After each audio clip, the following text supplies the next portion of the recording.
I'm gonna let it shine.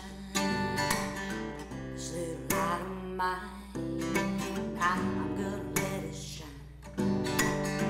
This little light of mine, I'm gonna let it shine.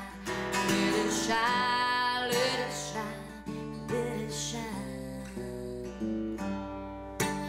Everywhere I go, say I'm gonna let it shine.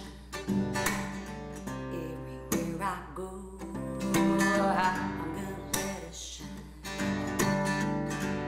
Everywhere I go, I'm gonna let it shine. Let it shine, let it shine, let it shine. On down the road, I'm gonna let it shine. On down the road, I'm gonna let it shine. On down the road, I'm gonna let it shine. Let it shine, let it shine, let it shine. This little light of mine, I'm gonna let it shine.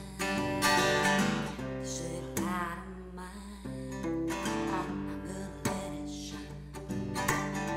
This little light of mine, I'm gonna let it shine. Let it shine, let it shine, let it shine.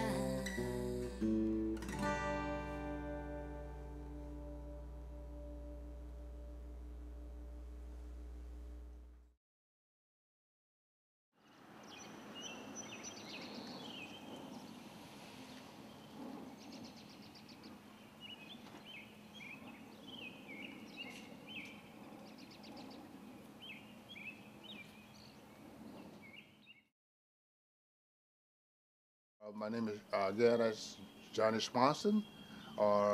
My profession now is a writer, but I'm a retired job, a manpower planner for the City of Decatur. Been retired about 10 years now.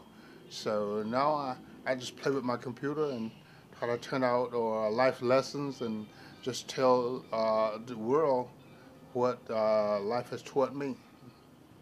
The lesson that my dad taught me was it's better to have knowledge than to have power or wealth.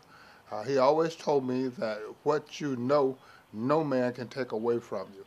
Once you know something, you can always acquire the earthly things or the things that you need or want. So I've always sought knowledge, and I'm a lifelong learner.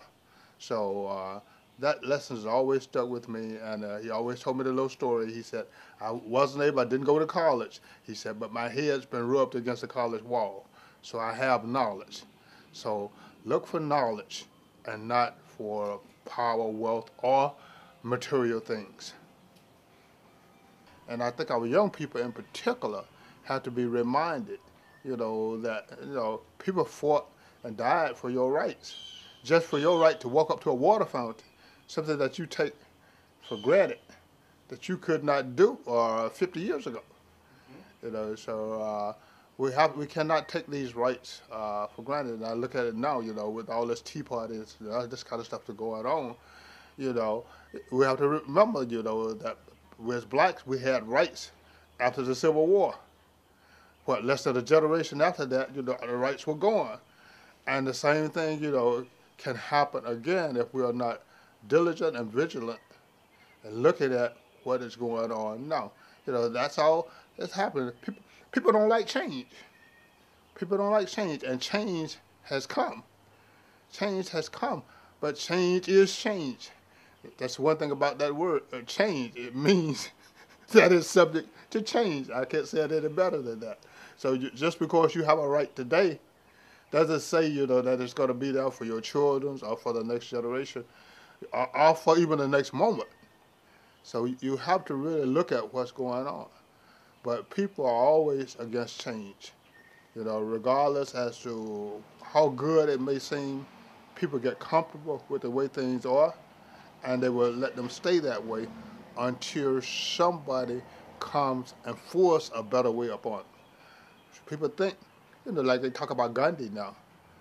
Gandhi wasn't embraced, and I was among the King generation. I marched some with King. He wasn't embraced. Like, they talk about the King holiday now. Oh, go out and do some volunteer work. Oh, King, Dr. King was a great, great guy. No, he was not. He was called everything from a communist to a traitor to just a troublemaker. you know, so we have to look at that. But all change is painful. I moved here after they had closed Trinity. Trinity High School is where the Decatur Arts program is now. That used to be Trinity High School. That was the black high school. And I believe it closed around 1967, or when integration came in. I believe in '65, they consolidated and sent everybody to one high school, which was Decatur High School. Or I think Elizabeth Wilson's son was in that first class. In the late '60s, early '70s, or the neighborhood began to change, and we began the white flight. But this was brought on by urban renewal. Urban renewal in the '50s and '60s came through. The black community used to be right down where Trinity High School was built, right down where the Cap or the Cap County building is now. So this property was acquired in the late '50s and early '60s, and they had to do something with the black people who had lived there for generations, probably since the Civil War, or so they came up with places that I guess nearby was the Oakhurst community, or areas like Winona Park, or Kirkwood, all the areas that were close to Decatur, and they began to move those people into these areas. Now, Agnes Scott saw what was happening and saw that the white people were running and, fleeing the area. They bought up a lot of the houses right around Agnes Scott. Those houses near Adams Street and McDonald were bought up by Agnes Scott, and they moved some of their staff people in there, including some black staff, people that worked at Agnes Scott. And I am of the opinion that helped slow down some of the deterioration that was beginning to happen in the city of Decatur, and especially in Oakhurst. But I think what Agnes Scott did kind of slowed things down and kind of held the brakes on further deterioration until such time as the young or primarily young gay professionals start coming in and rehabbing the houses, and then people found out, oh, Oakhurst is a nice place to live. I told you the story about when I bought my house, this house here. When I bought this house, so the only way they would lend me any money, they told me, said, well, we will lend you the money if you put up. We noticed that you have $7,500 in your savings account. And this was CNS Bank. That's I'm going to call them out. That used to be CNS Bank. It's on Bank of America now. So we'll loan you the money if you will, put up your savings. So I'm assuming that I'm going to get $10,000 because that's what I needed, to weather the house and put a new roof on it and get it livable. And I said, oh, thank you, or I'll get $10,000. They said, no, you won't. You get the $7,500 that you pledging with us and you leaving with us. That's what you'll get. So that's how I started on this house. So it just tells you how far this neighborhood had dropped and how far it has risen over the last 10 years.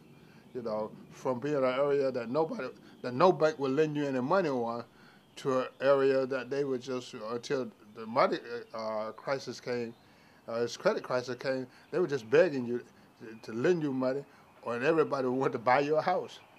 I'm still getting, things, flyers on my mailbox or letters that we want to buy you a house. Until last couple of years, I was getting things, oh, we want to refinance your house, and so things change, but Decatur has changed, and Oakhurst proper has changed, because I think of the pioneers who came in the late '60s and early '70s, and or then again the change began in I guess in full flow in the '80s until the present day. This is a hot area still, and I was surprised. My wife, she likes to check the paper to see what houses are selling for in Decatur, and I was surprised that a house around on Benson Street sold for I think 595,000. That was listed. It was listed for 695, but it went for 595. That is now when the houses like out at Atlantic Square. Those houses that people paid, the townhouses, people paid 300,000 for. They can barely sell for 50 now. So Oakhurst has not taken that tremendous hit. It still remains a place that people want to live. So therefore, property values have not dropped, as witnessed by I just got my tax bill. They're going up on my taxes, $100 per payment twice a year. So Decatur has changed a lot. The community has changed a lot, and because Decatur has always been a very different kind of neighborhood. You know, uh, it's really a lot, kind of like a college town, and maybe because Agnes Scott is around, and because Georgia Tech and or other colleges are so close. But Decatur has always really been a little bit more liberal than the rest of Georgia, and so I think that's why it went Democratic this time. And it's always been, I think, slightly more Democratic than Republican, even as the Republicans have built up. So, and I think it's because the young professionals that come into this area. And so now we got a healthy mix, I think, of olds like myself and the young people who are coming in with sparkling new ideas. And I'm really glad now to see that families are coming back in, because, see, that's the lifeblood. The young professionals coming in, that's good for a while. They'll do their thing and move on. They get a better job or something, and they're going somewhere else. But young professionals are generally moving into areas where they want to raise their kids. So you're talking about them making, a 10, 15, 20-year commitment to the development of the area. But that's about where we are now with Decatur and with Oakhurst proper.